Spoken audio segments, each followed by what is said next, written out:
So I've come outside the church to talk about my Easter sermon because so much of the resurrection, the first discovery of the resurrection, happens outside. And I'm going to use John's Gospel story as the basis for what I'm thinking about, but it's the same thing really across the piece. And of course it starts with Mary Magdalene in John's Gospel, and she goes early in the morning, literally, while it was still dark. And the Greek says, if it's literally, it's like while there was still darkness, with there still being darkness. She goes to do the job that she's been given, which is to put the burial spices onto Jesus. And then she discovers there's no body there. The stone has been rolled away. And so she runs back to tell the others, and Peter and the person who's called the disciple whom Jesus loved, I'm going to call him John in this instance, they race to the tomb, and they see what she sees. One of them gets there first, the other one actually goes in and has a look, and then they kind of see the folded grave clothes and where the body should have been laid, and it's all changed, and it's still very strange. And one of them has seen and believed. What he's believed, not quite certain. But then they run back as well, and at this point we find Mary by the garden again, and it's like she's been running there, running back, running there. There's all sorts of coming and going in those first verses, but she gets there and she stops, she starts crying, and the angels say, well, why are you weeping? And she's talking to these people, well, they've taken my Lord away and I don't know where they've laid him.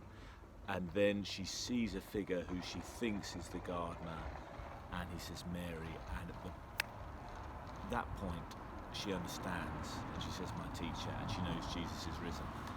And they discover this resurrection hope. John is a very subtle writer, so I'm going to think about his meaning and then who discovers it. Think a little bit about John and Peter and Mary.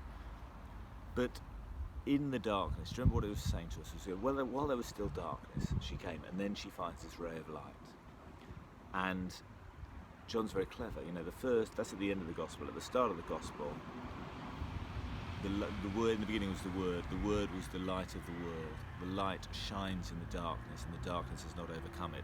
So in this dark moment, a light has shone because death has been broken. And I suppose I'd put it theologically something like this, that before they get to the resurrection, all the disciples, Mary, Peter, John, whoever, would think that there was this world and it contained an amazing man, Jesus, who they followed. And once they see the resurrection, that death has been overcome, it's the other way around. They see that Jesus can contain the world. And that ultimately is how John thinks about things. They move from having encountered this light in the darkness. If Jesus can overcome death, then he can overcome this world. He is beyond this world. He contains this world. And so it's this fundamental, enormous shift in priorities. And I also said I want to think about who's doing this.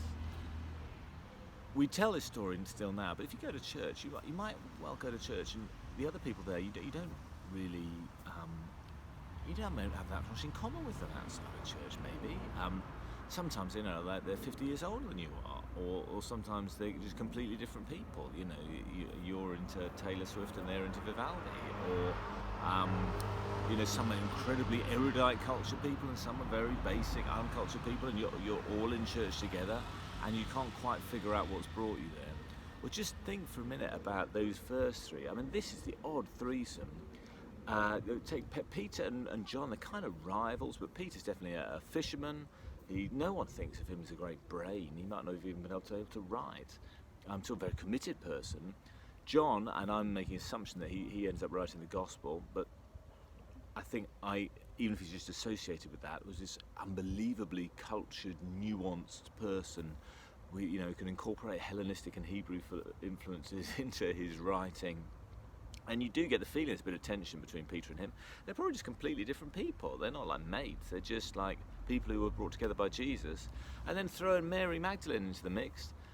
A different gender. Women and men didn't really hang out. They weren't really friends in those days.